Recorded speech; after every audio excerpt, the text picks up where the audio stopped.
counters, and we had been trying to use the example from like The Simpsons, and I believe that was a big flop, right?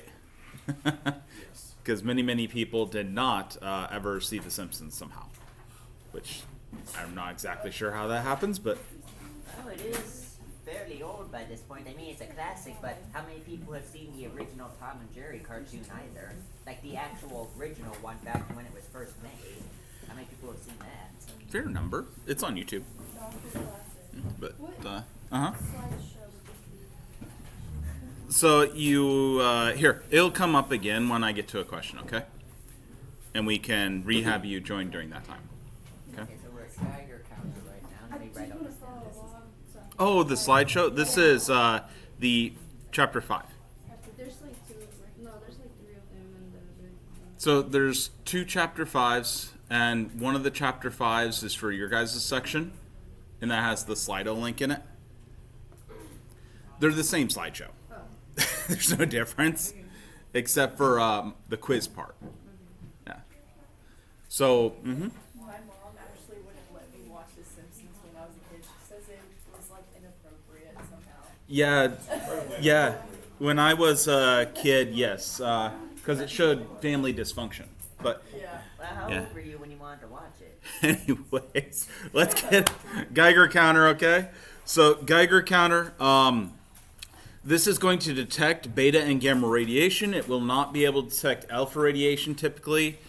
This is actually a factor due to the fact that they have a covering here around this gas to keep the gas contained inside. Remember what can block alpha particles? Paper can block alpha particles.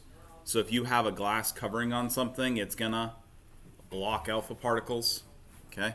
There are meters that can detect them. Geiger counters are not it. So this is going to use the ions that are produced by the radiation to create electrical current. And again, this can be done because the radiation is ionizing. It impacts the gas inside the tube. This causes that to become ions. Ions have charge on them, right? Okay. And so when the ions come near the electrode here, that is going to cause a little pop of electricity. And so if you have very slow pops of electricity, what will happen is this meter will have a little uptick and come back. Okay? And it'll make a little pop on the speaker. If you have a lot of pops of electricity, because you have a lot of radiation doing this over and over, guess what will happen? Yeah, you'll get many pops right after each other. And if it's really bad, it will actually max out the amount of radiation. Will max out the charge in here. And it'll just make a sound and it'll cut off. So you'll get and then you know it's really bad. Okay? You're in trouble. Anyways, so the units for measuring radiation activity are going to include these following units. This is not an exhaustive list of the units. There is the, Marie Curie. Her name was used. Not by her. By the way, an interesting fact about them, also a really interesting group of people to look at. She and her husband both worked on this stuff, and she continued working about a decade or so after her husband died. And they were like a really good team. Yeah. So, kind of a cool group. Anyways, Curie, CI, this is the number of disintegrations that occur in 1 second for 1 gram of radium. It's equal to 3.7 times 10 to the 10th disintegrations per second. Disintegrations are literally the nucleus falling apart to something else, right? And so that's the number of events that happen per second. Okay, so the Curie is 3.7 times 10 to the 10th disintegrations. That's actually based off the radium. Anybody ever heard of radium before? Uh-huh. Yeah, it's the one that was used in like watches and stuff. I think we had talked about that a little bit. To make them glow. People were taking it as a health tonic for a while. I wonder, we have so many different body-specific types of cancer. Given that it was in watches, I wonder if for a little while there was ever wrist cancer. Nope. Actually, the radiation would have been contained by the watch body. So the person wearing it wasn't in any danger, really. It was the one making it. is the people making it, because they would paint it and then lick their brushes to get those sharp details. What about if the watch body was ruptured or damaged and they just kept wearing it? It still would be such little radiation that it wouldn't really harm you unless you sat there and licked it or ate it.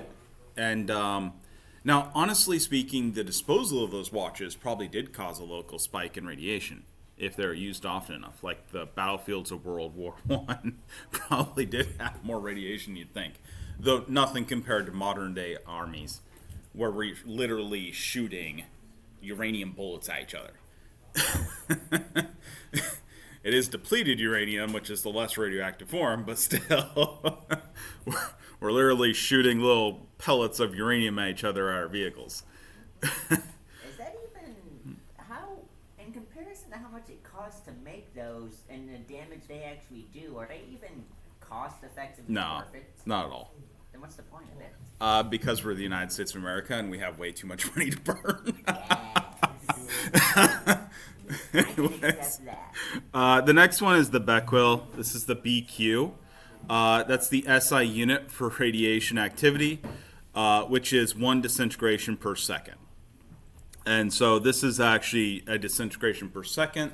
For some reason, they decided that needed a name, and so they named it after basically one of the scientists that did most work on figuring out radiation, which is Becquerel. RAD, this is radiation absorbed dose, measures the amount of radiation absorbed by a gram of material, such as a body tissue. Okay, anybody ever heard of RADs before? Where does it come from? Where do you have you heard it from? Usually science fiction. Usually science fiction. Probably a lot of you Fallout. Yeah. I never played Fallout. Fallout's a video game about a post-apocalyptic world after. Oh, yeah, I know that. Yeah. I've never heard rad. Oh, RADs is how they measure the radiation in Fallout. Yeah. Yeah. Okay. Yeah. I had a passing interest in the Brotherhood of Steel for a while until I realized they weren't actually cyborgs. Oh, there are cyborgs in that setting, but let's measure the. Anyways, REM is going to be the radiation equivalent in humans. It measures biological effects of different kinds of radiation. If you're looking for the actual effect on a person, then REM is a better measurement than the others, but still doesn't give you the whole story.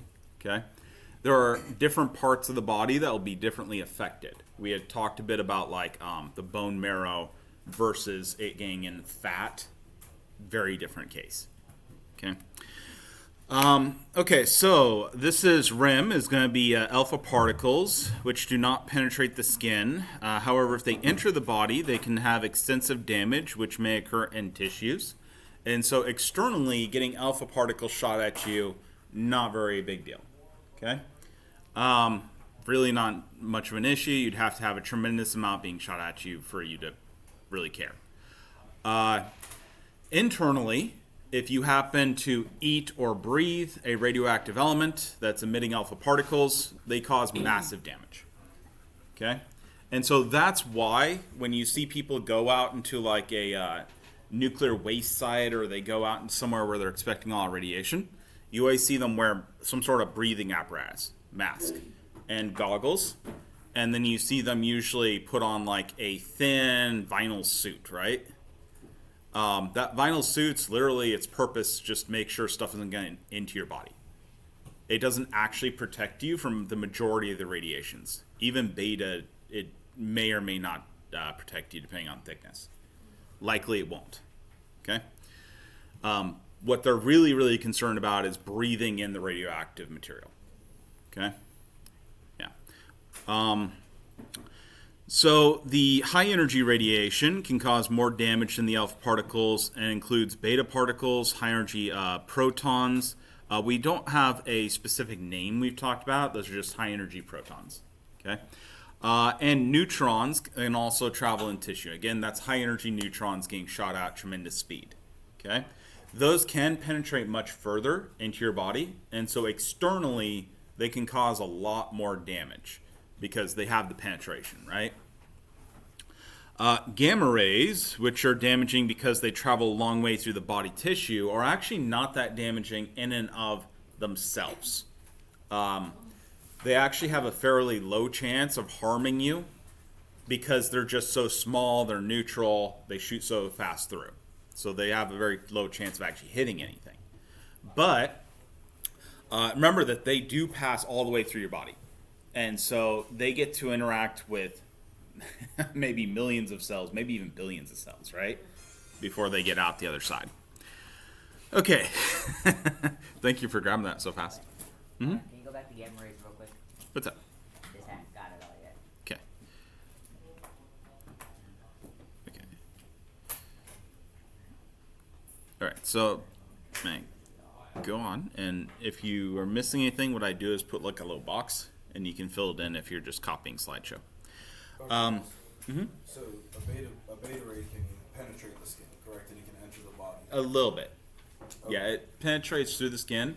Typically gets stuck somewhere at the end of the skin layers and the beginning of the fat layers. Does it just like bounce out? Or does it just exit? Or just? It just gets so it does ionize what it ends up penetrating into. Okay. It's just your fat layers are not that important. And so, like, if it's going to cause something, first off, tumors on there typically are not that dangerous. Okay. There's not a large amount of blood supply going through, and so even if they are cancerous, they would have difficulty spreading. And it would cause a little, those little tumors that they just cut open and then, Yeah. yeah. Cyst? Like cyst? It would cause, yes, a tumor that's like a cyst. Okay. It may even just cause a cyst, by the way, or a fatty deposit. Yeah. Like, Like a lipoma. yeah, yeah. Okay. Yeah. So it can cause a few different things. It depends on what it reacts with. Like if it reacts with a fat-producing cell, then it could cause a tumor. If it reacts with just the fat, not as dangerous. Skin cancer would be more dangerous, but you have plenty of UV that you get exposed to and cosmic particles. So, yeah. For a normal person that's not like, let's play with uranium today. By the way, interesting little factoid in case you're wondering, the Grand Canyon actually had a bucket of uranium in their visitor lobby for over a decade. And nobody realized they had it there. Depleted? Nope. Fully active? Fully, normal uranium ore. Not concentrated, but yeah, it had active uranium in it. So determine the equivalent dose or rim dose. The absorbed dose, which is the rad, is going to be multiplied by a factor that will adjust for the biological damage that's caused by a particular form of that radiation. The biological damage, REM, equals the absorbed dose times the factor. So for beta and gamma radiation, the factor is 1. For high energy protons and neutrons, the factor is 10. And for alpha particles that are actually where they need to be to hurt you, the factor would be 20. Okay. So people who work in radiation laboratories, they wear what's called a dosimeter. It's attached to their clothing. Who here thinks this is expensive and fancy? Expensive, maybe. Fancy, no. Not, yeah. Yeah. It looks nice that somebody did a good job manufacturing it, but it is literally filmed from a camera. Yeah, like one of those instant cameras. That's all that is. Has a little film over it to protect it from the light, make it a little harder to penetrate. But yeah, that's basically it. Most of these are not particularly fancy. They are not particularly special. You could literally take a piece of film from a camera and put in your pocket, close the pocket's top, and you'd have basically the same thing. Okay? And you can just go in dark room and check it every time. Yeah. Now they can get a little bit expensive because of verification purposes. But the actual cost of making them is incredibly cheap, actually. Where would this be in the canvas? These slides, where would they? Oh, they're on the homepage. Yeah. Yeah, so if you go to the homepage on campus, it has a link to a Google Drive with the slides. So this is going to detect the radiation exposure from X-rays, gamma rays, and beta particles. Oh my goodness, we're missing one again. What are we missing? Alpha. Why are we missing alpha particles? Because it's zero. They don't penetrate. Exactly. It's Not that we wouldn't want to measure them if we could, but the problem being that if we protect it in any way, then it's going to get hit, not be able to get hit by alpha particles. Yeah. And so the skin on it from the plastic actually protects it from alpha particles. So this one right here, again, these, by the way, are kind of an interesting thing because the scientists that work in radiation labs on hospitals or in nuclear facilities are a little bit better because they tend to have somebody that like chases them down and checks, but they tend to get sort of blasé about it, and then they'll just use the same badge for like a year. And after a while, these badges actually turn color completely. And so I've heard of people walking around for a year and a half with a badge that had its color turned. So at some point they had been exposed to a high dose of radiation or the badge just went bad. And they have no idea how many times they were exposed because they'd been walking around with them. They need expiration dates. They do. They have them. It's just Yeah. it's one of those things you forget to change. Yeah. Yeah. I mean, they totally, there's a whole system to make sure you change it. It is not something that just happens casually. It's just after a while, people get lazy, right? No, Yeah. that's not good. So often the measuring of an equivalent dose will be in millirems because, frankly, it's very unlikely you'd get rems. Like, it's very, very, very unusual to get full rems. The SI unit is actually the sievert. 1 sievert equals 100 rems. And so right here we have some of the different units. These are the common units, the Curie, rad, and rem. These are the SI units. That's the Becquerel. The SI unit equivalent for the rad is actually the gray. Okay? Abbreviated GY. And that's actually a measure of energy per kilogram of tissue. That's why that's the SI unit, is because it's derived from SI units. What chapter number is this? 5. This Chapter starts- 5. This starts at 6.1. Here, if you go down further, you'll see chapter 5. Okay. Okay, so this right here, biological damage, sievert, and these are the relationships between the two to convert back and forth if you ever need to. So the average person in the United States is going to be composed to 3.6 millisievert of radiation annually. The exposure to radiation is going to occur every day from naturally occurring radioisotopes. It'll happen from the buildings we live and work in. It'll happen from the food and water we eat and drink. It'll happen from the air that we breathe. We take in carbon-14, radioactive material from the air all the time. We're taking in bananas, which have potassium that's radioactive, right? Nobody's heard of that one? No? Aw. Okay, that's fun. Bananas are one of the more radioactive foods. But anything with potassium is radioactive. You're radioactive because you have potassium. What about the stuff you microwave? Does that turn No. radioactive? Nope. The microwave doesn't affect it at all. Okay. I know it's called electromagnetic radiation, but radioactive things are not radioactive because of electromagnetic radiation. They give it off. That's why they're radioactive. Yeah. The buildings, anybody ever heard of radon? Yeah. MCV, is that like millimeter? Milli-CV? You got it. Yep, you got it. So radon is something that seeps out of the earth because anybody know why the earth is hot in the middle? Because the core? Because of the core, but why is the core hot? Lava? Chemical reactions. I don't know. Not chemical reactions. The lava is heated by something we're talking about right now. Radiation. Radiation. Oh, wow. Yeah, there's radioactive elements breaking down in the core. Because it's the core and has lava insulation, it heats the core up. Okay?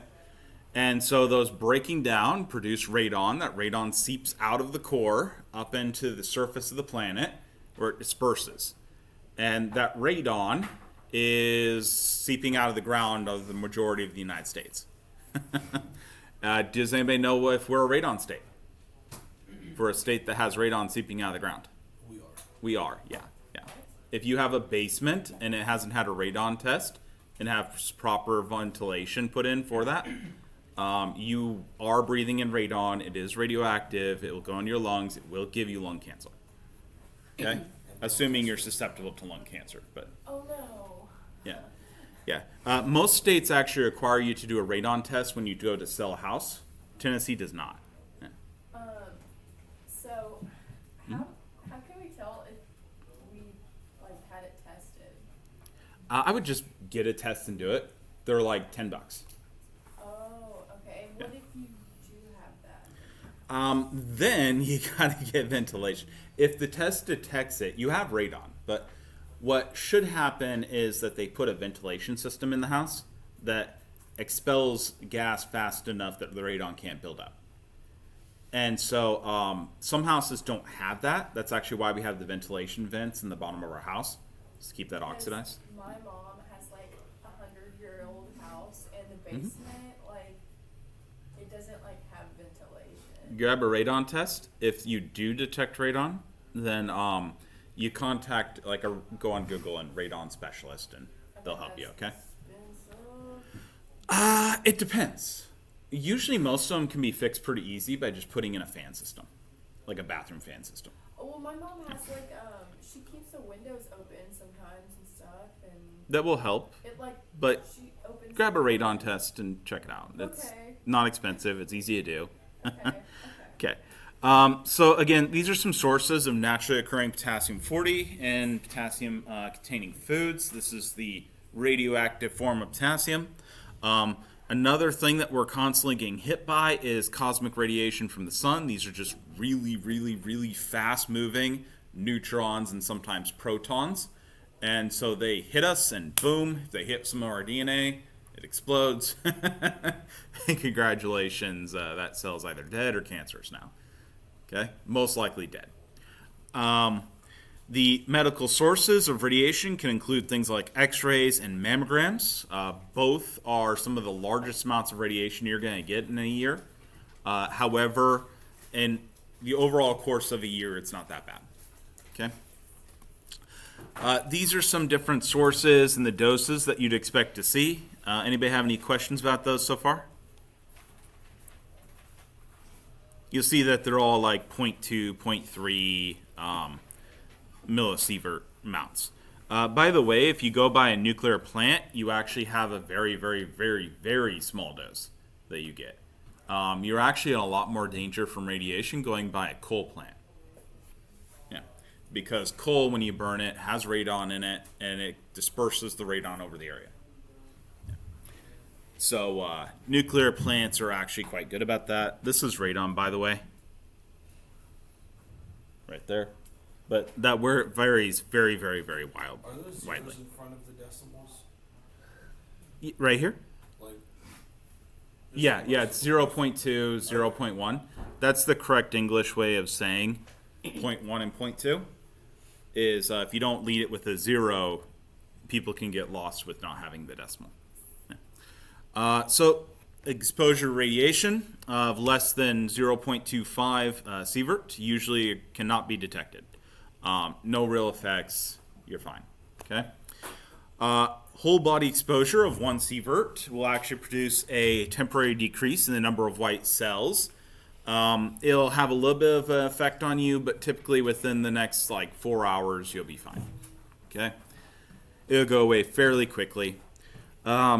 And you'll be fine overall unless you are seriously sick at the time. Okay. Greater than 1 sievert may induce radiation sickness, causing nausea, vomiting, fatigue, and it'll also reduce the white cell counts. And that's where you start getting radiation sickness. Okay. Anything above that will start giving you radiation sickness. Exposure to radiation of 5 sieverts is actually expected to cause death in about 50% of people receiving that dose. So if you're exposed to 5 sieverts in one sitting, you have a 50% chance of dying. Okay? Okay. Interestingly enough, it's not like it's a 50% chance each time. It's actually dependent on how resistant you specifically are to radiation. Okay? So if you happen to be fairly resistant to it, you'll have a slightly above 50% chance, not much, but of surviving. So, lethal doses of radiation. There are very, very, very different lethal doses of radiation depending on if you're a dog, rat, human, insect, bacterium, etc. Okay? And so humans, it's 5 for an LD50, LD50 being lethal dose 50% of the population. Okay? The insects are 1,000. Anybody know what a cockroach is? No. They're not actually that radiation resistant. Yeah. They're a little bit above the average on insect. The really radiation resistant one is actually dung beetles. Yeah. They're so radiation resistant that you could, radiation-wise, not heat-wise, if you put them into the core of a nuclear reactor radiation-wise, they'd be okay. Yeah. Yeah. They're incredibly radiation resistant. Bacterium. 500, that's 100 times what our radiation resistance is, so yeah. Notice that dogs are actually quite a bit less radiation resistant, okay? Which is kind of an interesting conundrum. Anyways, there are some different LD50s. So let's talk about some uses for this. So foodborne illnesses caused by pathogenic bacteria like Salmonella, Listeria, E. coli. These have major health concerns in the United States. Anybody know what the leading cause of death used to be back in the before the FDA? Yeah, foodborne illness. Yeah, it was about 30% of the deaths in most countries. Okay, still is a huge cause of deaths around the world, right? But anyways. So the U.S. Food and Drug Administration, FDA, approved the use of 0.3 to 1 kilogray, see that's KGY, so kilogray, of radiation that's produced by cobalt-60 or cesium-137 for the treatment of foods. These cobalt pellets are typically placed in stainless steel tubes. They're then arranged in racks, and then the food will pass through a series of racks. These produce gamma rays that come off of them, and these gamma rays actually kill the, pass through the food and kill the bacteria. The food is already dead because we picked it, right? By the way, is there any possibility of these becoming radioactive? The food? Okay, so how do you become radioactive? Can you just have something like a gamma ray hit you and become radioactive? Is a gamma ray radioactive? Is there any nucleus to collapse down? There's no nucleus in a gamma ray, right? Yeah, it's just electromagnetic radiation. It's like shining a really, really high energy flashlight, right? And so gamma rays actually can't make things become radioactive. Okay. The only way that these could become radioactive is if the cobalt or cesium somehow got out of the steel tubes and like sprinkled onto the food. Okay. So if you had a leak in the tubes, then it'd be possible. But that's one of the reasons it's used like this with the steel tubes. It makes it impossible to get anything leaking out of them. Yeah. It's very, very difficult to leak anything out of a steel tube like that. And that would make the food radioactive. That wouldn't just make. So if that happened, that would make the food radioactive also? Yes. Yeah. If you sprinkled it with cesium, you can make it radioactive. While also poisoning it anyways. Because cesium and cobalt at that amount would be poisonous. So you wouldn't eat them in the first place. We'd have more problems than just radiation at that point. Okay? Okay. This right here, by the way, is the difference. So currently, tomatoes, blueberries, strawberries, and mushrooms will be irradiated to allow them to be harvested while completely ripe and still extend their shelf life to the point where they can actually get them in your hands and you can eat them. Okay? So this is actually the symbol right here for irradiated retail foods in case you ever want to look for it. These are strawberries that have been irradiated. These ones are ones that have not been irradiated with the same amount of time. Okay? Most of these foods, if they did not irradiate them, you would never get to see. You'd have to live right next to a farm because they'd have to get within your hands in a few days. Even refrigerating them would only extend the life for about a week, right? You guys notice that the strawberries actually spoil fairly quickly if you buy them, right? Yeah. That's with the irradiation. Anybody ever bought fresh strawberries from like a farm directly? Yeah, and they spoil real fast, right? Yeah. Yeah, they're gone. Basically, you take them off the vine, better use them the next day because you're gone. All right. By the way, if you ever do farm fresh and you have a place to get them, they actually do taste a little different. Okay? Why is that? It has to do with ripeness. The ripeness that they actually pick these is a little bit off of the full ripeness. If you try to pick them the full ripeness, you may not even have 3 days. You may just like basically tomorrow. Oh, they're gone. Like it's really a pain in the butt to use them in time. But anyways, so let's match each property 1 through 3 with its unit of measurement A through D. So activity. Which one of those is an activity?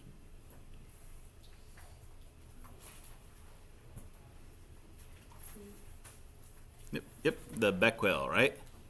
Very good. Which of these is an absorbed dose?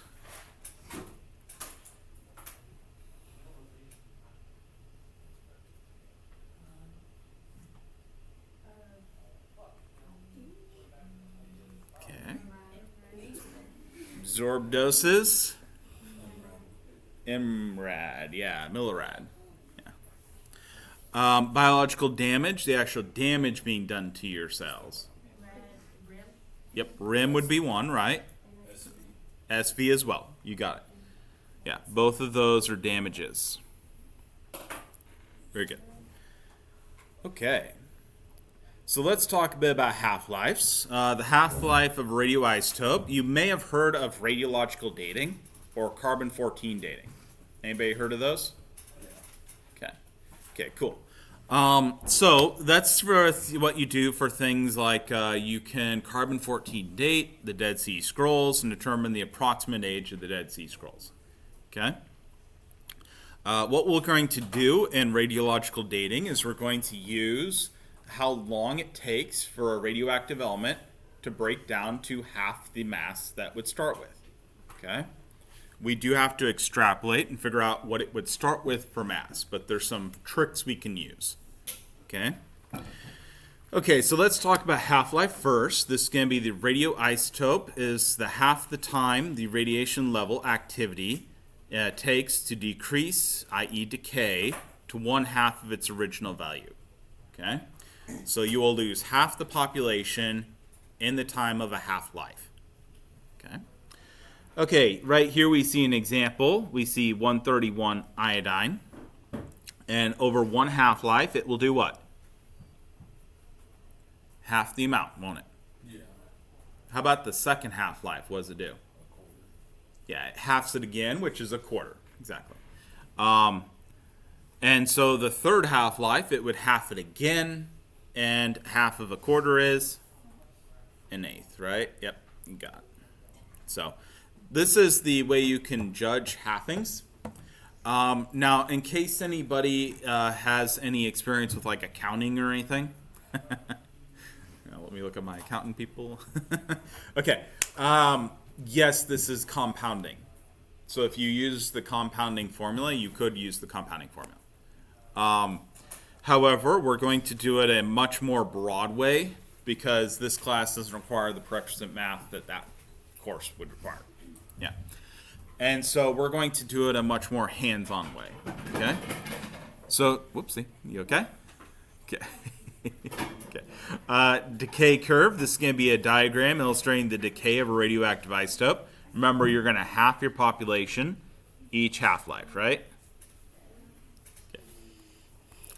These are some half-lives that are for relatively important processes. For example, this is carbon-14's half-life, which is 5,730 years. This right here is some other half-lives. For example, there's potassium-40, which is very, very long. But right here is some carbon-11, which is 20-minute half-life. That's why it's used heavily in medical. Radioisotopes, do they ever fully decay? No. Yeah, you caught on. Yeah, if you half it every time, eventually you get to a sort of plateau, right? And in reality, when you're talking about like a mole of them, it takes so long for them to fully decay that we just sort of go, yeah, they don't really fully decay. But once you get down to the point where you have like one radioisotope left, it will decay eventually. Yeah. And so that's where this sort of diverges from reality. Is there's a chance it'll decay, and it will eventually decay. Yeah. Okay. So the radioisotope strontium-90, this has a half-life of 38.1 years. If a sample contains 36 milligrams of strontium-90, how many milligrams will remain after 114.3 years? Okay, so how do we go about this? You have to divide by 2, right? Yeah, so we have to first figure out how many half-lives have we done, right? Okay, so how long is a half-life again? 38.1 years. Yeah, 38.1. So we take that 114.3 years and we divide it by 38.1 years, right? Now, we can kind of do this approximately if we're going to be doing this for a multiple choice, can't we? And so that's approximately 3 times, isn't it? Yeah. See that? We can fit 3 38.1 years into a 114.3 year. Okay, so we have 3 halvings, right? And so we're going to go ahead and half our sample 3 times, aren't we? Yeah. 36 divided by 2 is 18. 9. Yep, then 9, then 4.5. So we just half it 3 times, right? So 3. No, it's 4.9 is the answer. 4.5. 4.5. You're good. Yeah, so again, we have 3 half-lives. That means we have to half our sample 3 times. So we take the 36 milligrams divided by 2. That gives us 18. That's 1 halving. We take 18 divided by 2. That gives us 9. That's another halving. That's 2 half-lives. And we do it one more time. That gives us 4.5. Mm-hmm. So you take 36, divide by 2, and then take the 18 milligram and divide by 2. 2. And then do it one more time because you have to do it 3 times. And you can literally just go, Oh yeah, 3 times because it's 3 half-lives, right? mm-hmm, you got it. Okay. Now, some of you have had the math experience that you may have caught on. You can also do this. Exactly. And that would give you the number you have to divide by, right? Yeah. Okay. So let's go ahead and join my quiz here. We're going to do one of these problems, and you're going to do it without my help.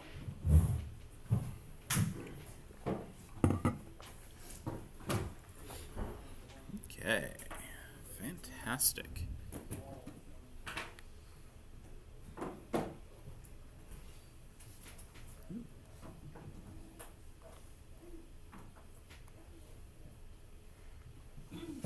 Okay, it working okay for everybody? Okay, fantastic. Ready? Set, go. Iodine 123, used in the treatment of thyroid, brain, and prostate cancer, has a half-life of 13.2 hours. How much of a 64 milligram sample of iodine 123 is left after 26.4 hours? By the way, this is why a radiological unit has to be in hospitals, because you have to make a lot of these fresh within like a day.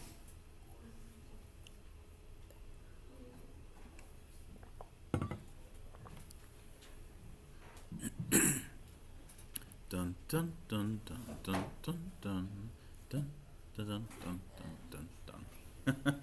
Uh-huh. I tried to scroll down to find it. It just goes to that last 24 one and then loads endlessly. Okay, we'll have to let that load in at some point. I mean, that's that right there, is it? It's been loading the whole time. That's the one right there, though.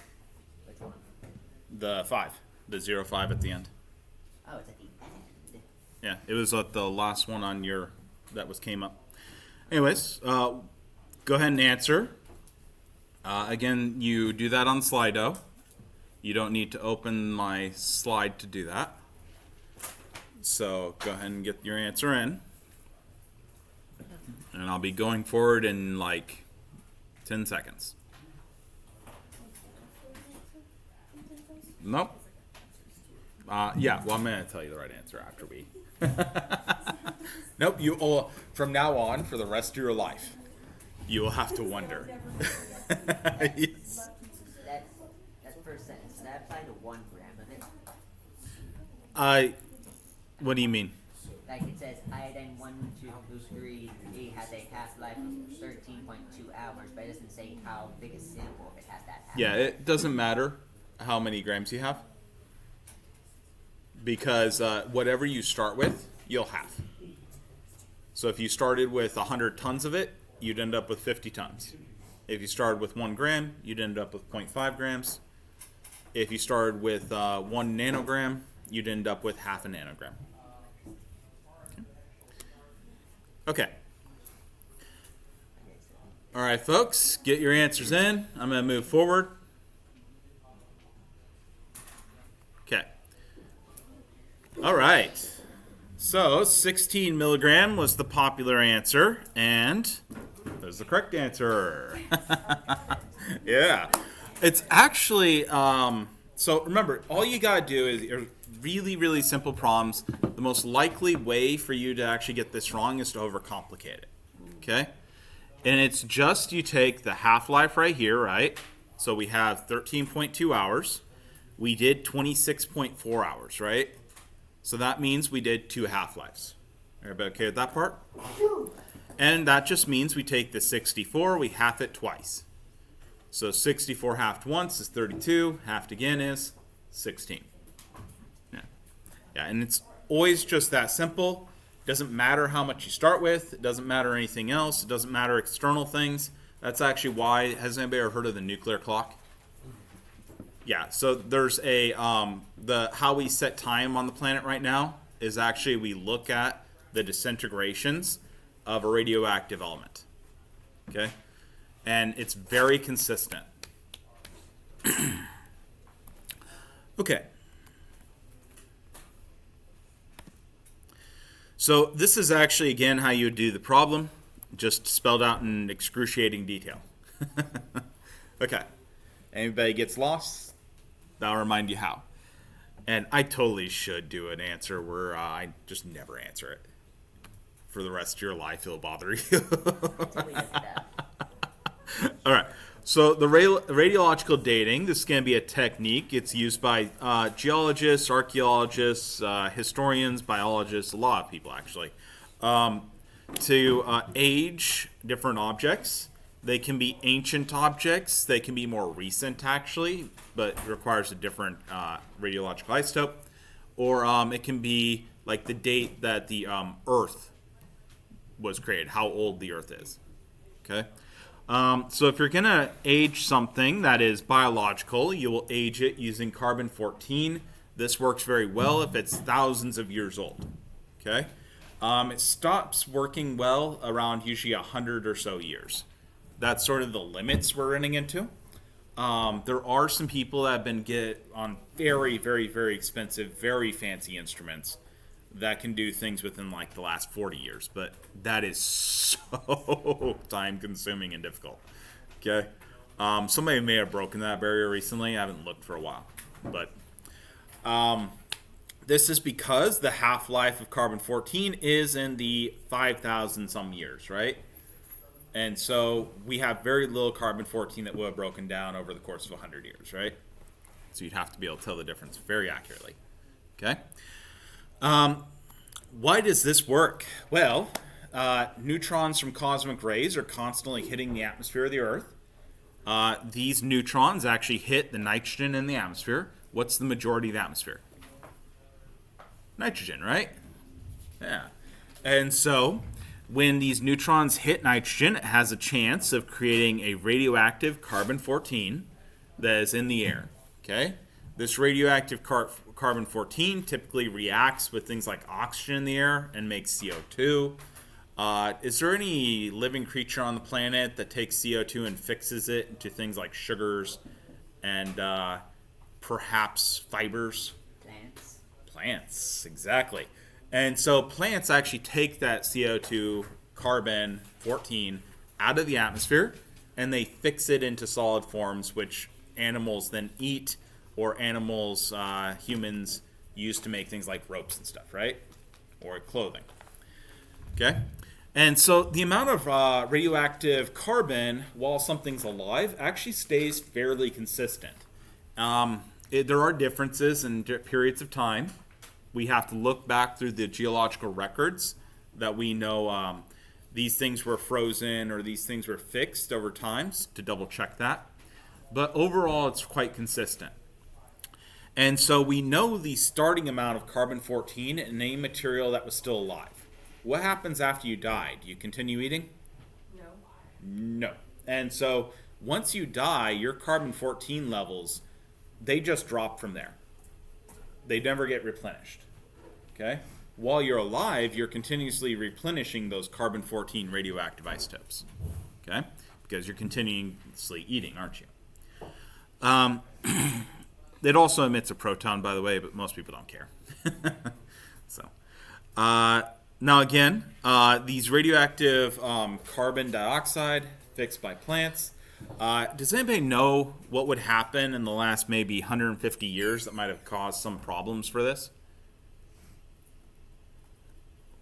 Okay. What is fossil fuels, by the way? It's like oil and like things that come from the earth, right? Yeah, it doesn't come from the earth. It's living organisms that were compacted over a very long period of time. Yeah. And then their carbon gets fixed into things like coal or oil or natural gas. So yeah, it's like beans that It's the Turned into, decomposition like- of older living things. Yep, it's Oil. just decomposed, usually sea life or plants. yeah. Now, having said that, because they've been sitting around underground for millions of years usually, what do you think their radioactivity is like for those? A lot. Very, very, very low. Really? Yes. Oh. They're almost completely depleted of carbon-14. Okay? So what we've actually done is we have actually lowered the carbon-14 baseline since we started burning fossil fuels. And so, like, there's actually this curve, this drop-off that's been happening on the carbon-14 levels that makes it hard to radiologically date anything within the last, like, 100 years.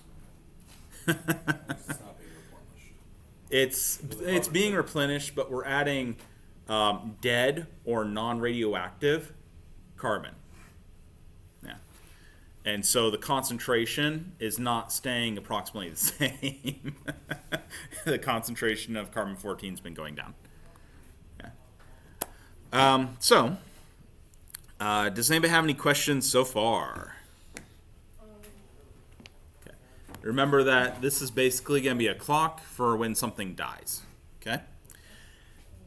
Okay, so these are some of the different radioisotopes that are used to diagnose and treat various different diseases. For example, here we have iodine-131, and iodine-131 is used to look at thyroid, okay? Because the thyroid actually uptakes iodine. And so it gets concentrated in the thyroid, and you can see the thyroid then. Can you memorize this? No, you don't need to memorize this. This is just interesting. Hey, this is why the hell you're learning this. Why does this matter? Here you go. Okay.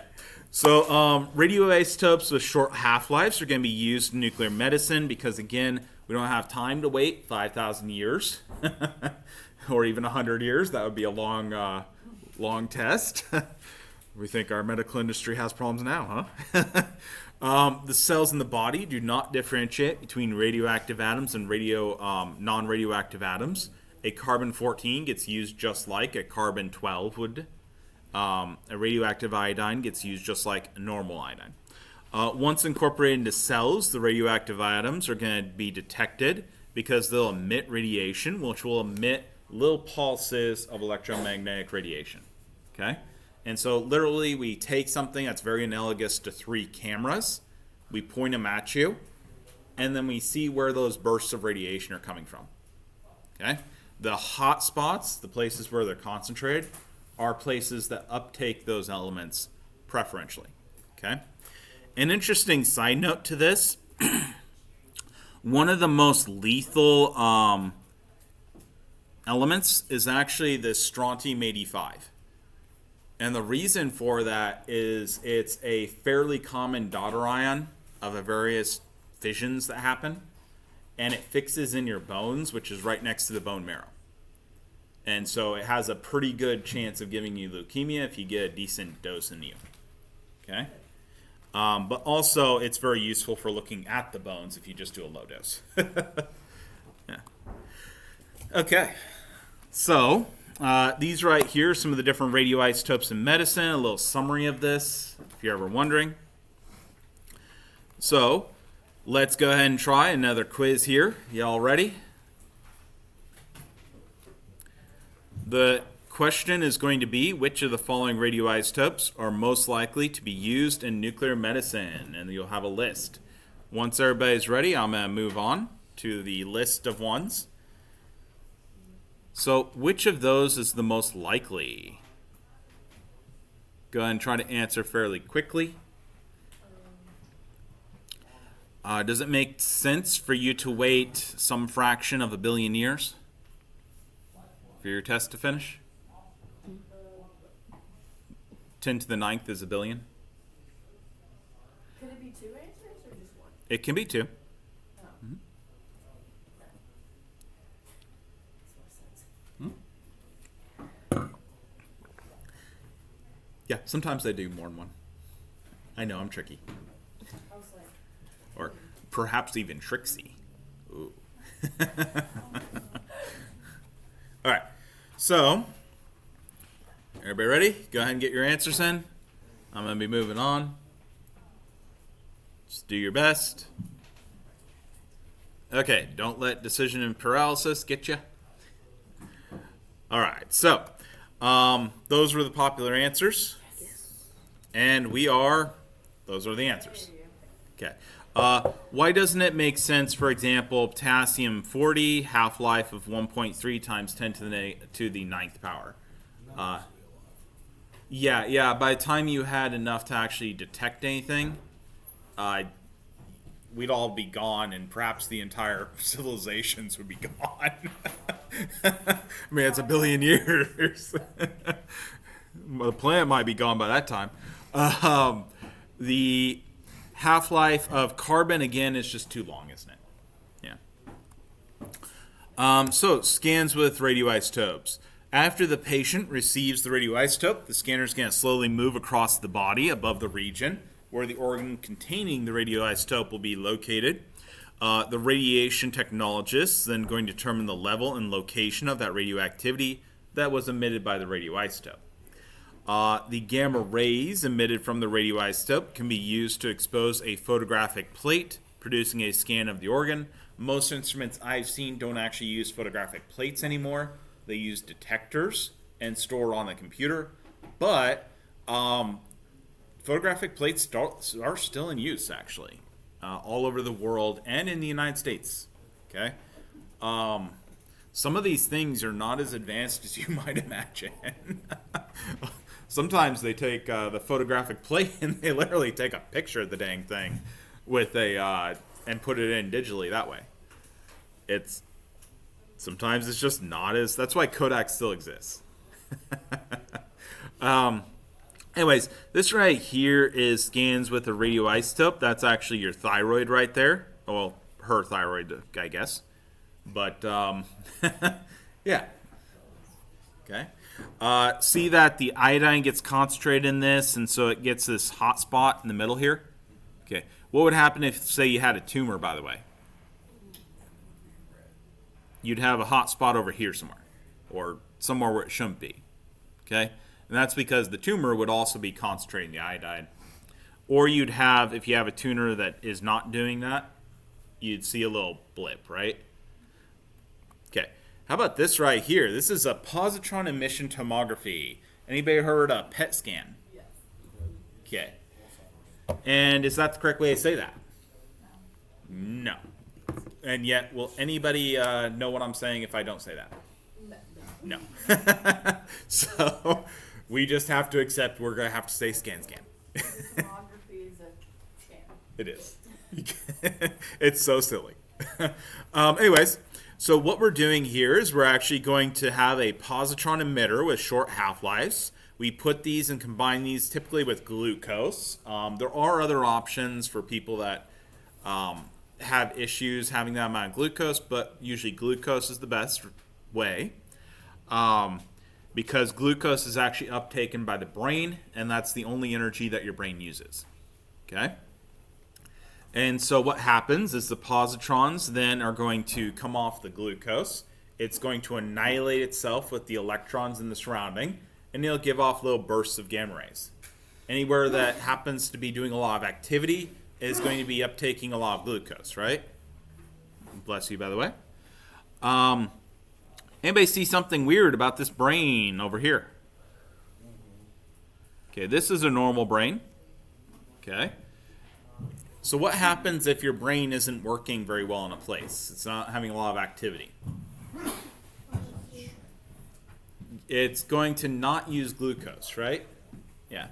And so it doesn't uptake the glucose and use it, and we can see that right there. Can everybody see it okay? We have what's normally called a dead region. It's not necessarily actually dead. It just is lacking activity. Yeah, it could be dormant, it could be blocked, it could be several different things. It could actually be dead. But actually, that happens. This is actually an Alzheimer's patient, by the way. And over long-term, Alzheimer's will actually kill parts of the brain.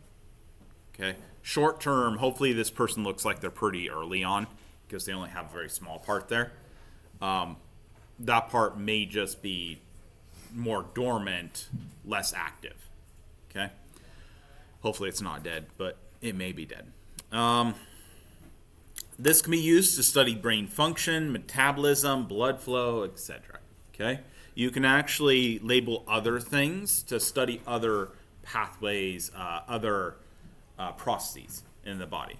It's actually a pretty wide-ranging and useful technique. So in positron emission tomography, positrons are going to be emitted from positron emitters.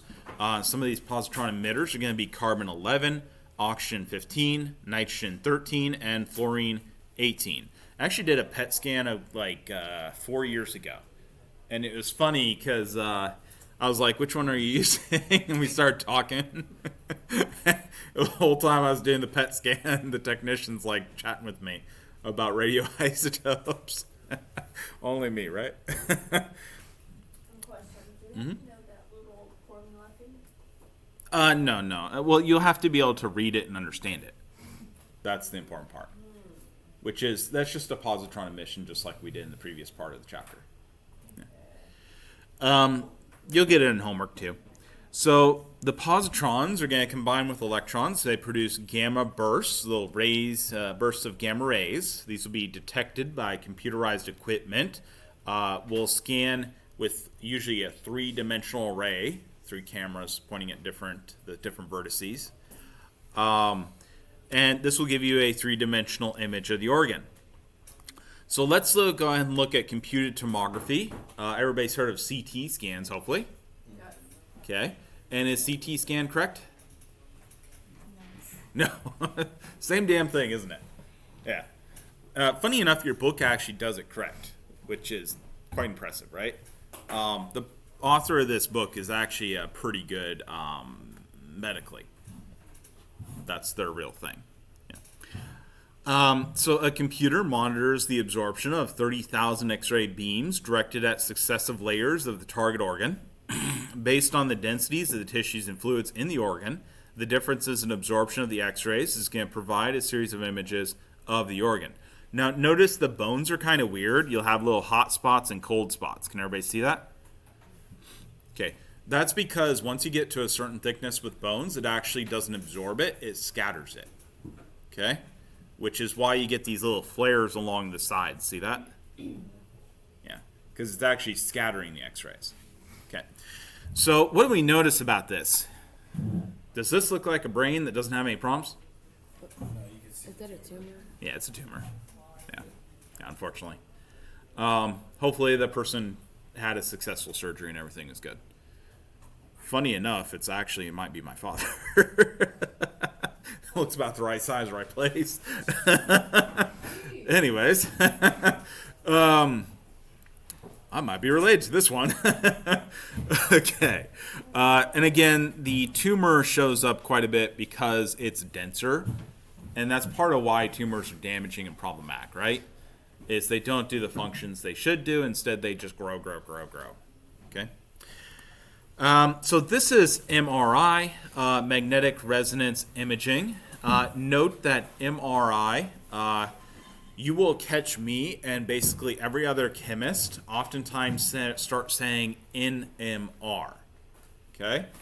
And that's because MRI is the spin-off medical technique of that. Okay? They're actually the same technique, just used in slightly different ways. And so the magnetic resonance imaging, MRI, everybody's probably heard of this before. Incredibly expensive, right? Yeah. And also usually not doable more than like once a year by most insurances. Yeah. This is going to be an imaging technique. It does not involve X-ray radiation. It's very low invasiveness. It's the least invasive imaging method that's actually available. It's based on the absorption of energy. Usually by the most common form is by protons and hydrogen atoms. What happens is you boost them up in energy by shooting them with a basically highly magnetic field. And these then collapse back down and you see them by their emitting that radiation. Uh-huh. You shouldn't go buy one of the machines if you have anything metal on. No, you should not. 'Cause it'll suck you right in. Yes, it will. We'll pull the metal thing. Oh, yeah. Yeah. It depends how much you have. Yeah. That's actually the big reason why these are so dang expensive. Is to do these, we have to have a tremendous magnetic field. And that magnetic field takes quite a bit of electricity. But more than that, it takes a lot of cooling and managing the heat produced by that. And so these can get very expensive and oftentimes use things like helium cooling and stuff, which helium is like a little container this big is like $1,000 now. It's stupidly expensive. Yeah. Helium has shot up, 10 times in the last 20 years? Its price? Yeah. As far as I understand and remember, it's actually because we got into like a political fight with some of the people that used to produce that. And that's actually the reasoning for that. But anyways, you do not have to actually use hydrogen atoms. You can do this with many different types of atoms. So there's actually ones that do this with the iron and hemoglobin. Okay? There's actually many types of MRI scans you can do. Very expensive though, because there are machines that they've been working on that can do this room temperature and do this stuff, but they have not yet made it into the medical market because there's a lot of testing that needs to be done and verifications. So we'll see what that happens there. Let's talk about nuclear fission and fusion. So in the 1930s, scientists bombarded a uranium-235 with neutrons, discovering that the uranium-235's nucleus splits into two smaller nuclei and will produce large amounts of energy in that splitting. It also shoots off 3 neutrons. Can everybody see it okay? Fantastic. Anybody know what the depleted uranium is? Uranium-238. 235 is the active one. Okay, it's the one we want if we want to have fission happen. Okay, everybody want to say it with me? Fission and fusion, right? Fission is going to be splitting the nuclei. Fusion is joining. Very good. Okay. Note, we're shooting off all these neutrons. We set this off with a neutron. So what happens if we have another uranium over here? It could get set off and do this again, couldn't it? If we have that over and over, we would call that a chain reaction, wouldn't we? Kind of like dominoes. Okay. Okay, so in nuclear fission, a large nucleus will be bombarded by a small particle. The exact particle doesn't really matter that much. More often than not, it's neutrons. Okay. The nucleus splits into smaller nuclei and several neutrons, releasing large amounts of energy. We call this atomic energy typically. When a neutron bombards uranium-235, it actually creates an more unstable nucleus, which is uranium-236. This will actually undergo fission, meaning it splits. And the neutrons emitted then have high energy and can bombard more uranium-235s, causing this to happen more. Each time we would increase the number of neutrons bouncing around, wouldn't we? Yeah. And we would increase the energy. So this is your typical reaction for nuclear fission. This is by far and away the most common reaction. It is not the only reaction. For example, the United States has nuclear bombs that we use plutonium for. Okay, we do not actually use uranium in our nuclear bombs anymore. Many other countries do. That's why our bombs actually would only have fallout measured in the 10 to 100 days, whereas the others bombs have fallout that would measure in the years. Okay. Does that mean that if everyone had nuclear bombs like ours, nuclear war actually wouldn't be that dangerous a concept in the long term? In small, it kind of, but in large scale, it would still increase the radioactivity of the planet. Okay. Also, Yeah. a different question I had. Let me get him and I'll come back. Okay. If our bombs are not made out of uranium, why are they made out of? Plutonium. Yeah. The plutonium is very hard to separate and requires some pretty advanced techniques to do that. But it's much more efficient in its reaction. And so you have a lot less of it that doesn't get used to make the boom. Are you talking about a nuclear bomb or atomic? They're the same thing, technically. Really? Yeah. So an atomic bomb or a nuclear bomb, it is complicated because both can actually refer to a fusion bomb as well. So you can have fission bombs and fusion bombs. Atomic and nuclear bombs are essentially the same thing. Okay, at least for our purposes. Yeah. Plutonium's expensive. Plutonium's super expensive. Huh? Why isn't it made of radon then? We can't set off a chain reaction with radon. What does that mean? We need these to emit these neutrons and energy. And what's going to happen is we're going to have more uranium set off by it. Okay. Like, if you only burned a droplet of gasoline, would that cause an explosion? Burn a what? If you took a droplet of gasoline and burned it, would that be an explosion? Yeah, No. You need a bunch of gasoline to set itself off, right? Okay. Okay. I've heard actually differing things said about this. How accurate do you think the fear of nuclear winter actually is? I've heard some people say it's super dangerous, but other people say that it's widely overestimated. It wouldn't be half as bad as media says it. I'd have to look at the most recent models, but it really, really, really depends on who did it and why and what they were doing to do it. What if it was just say for example, to take the two biggest ones, America and Russia, but they're only bombing each other, everybody else stays out of it? Russia would actually recover pretty quickly. Because they're already in a winter constantly? No, it's the plutonium bombs. They would recover much faster than the United States would. The United States would recover much slower. The nuclear winter, it's very arguable whether it would actually get set off or not. But as far as I've seen, the current models, if I remember correctly, do show that we would have a short nuclear winter. Though you have to remember that even having like 4 years that are all winter would kill off most of the life on the planet. Yeah. What about Russia and China? That would be really, really dirty. Yeah, that would be really contaminating. Would it be dirty enough to affect anyone other than them, or would it be like just Yeah, them? yeah, it would affect the whole continent, and depending on prevailing breezes before they settle down, probably the whole world. Is there any way to defend against that? Not really. Yeah, not really.